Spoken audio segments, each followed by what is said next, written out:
ప్రజా ఫిర్యాదుల పరిష్కార వేదిక కార్యక్రమంలో అందిన ప్రతి అర్జీదారుడు సంతృప్తి చెందే విధంగా పరిష్కారం చూపాలని కాకినాడ జిల్లా కలెక్టర్ షాన్ మోహన్ సగ్లి అధికారులను ఆదేశించారు. రాష్ట్ర ప్రభుత్వం ప్రతిష్టాత్మకంగా ప్రతి సోమవారం నిర్వహిస్తున్న ప్రజా ఫిర్యాదుల పరిష్కార కార్యక్రమంలో వచ్చిన దరఖాస్తుల పరిష్కారంపై శాఖల వారీగా జిల్లా కలెక్టర్ కార్యాలయంలో కోర్టు హాల్లో సమీక్షించారు. ఈ సందర్భంగా జిల్లా కలెక్టర్ మాట్లాడుతూ జిల్లాలో 31,641 దరఖాస్తులు రాగా అందులో 28,993 దరఖాస్తులు పరిష్కరించడం జరిగిందని, ఇంకా 1,648 దరఖాస్తులు పెండింగ్లో ఉన్నాయని ఆయన అన్నారు.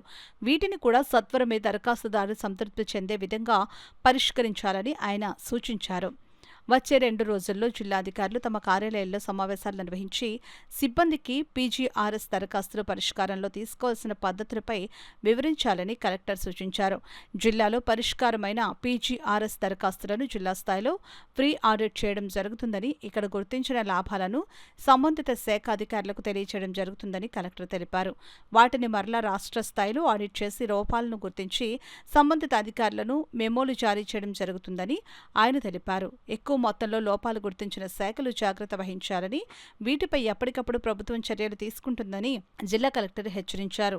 రీఓపెన్ అయ్యే దరఖాస్తుల పట్ల అధికారులు ప్రత్యేక దృష్టి సారించాలని జిల్లా కలెక్టర్ స్పష్టం చేశారు. ఈ సమీక్ష సమావేశంలో జిల్లా రెవెన్యూ అధికారి జె వెంకట్రావు, పీజీఆర్ఎస్ జిల్లా నోడల్ అధికారి డిఎల్డీఓ వాసుదేవరావు, వివిధ శాఖల జిల్లా స్థాయి అధికారులు, మండల స్థాయి అధికారులు తదితరులు పాల్గొన్నారు.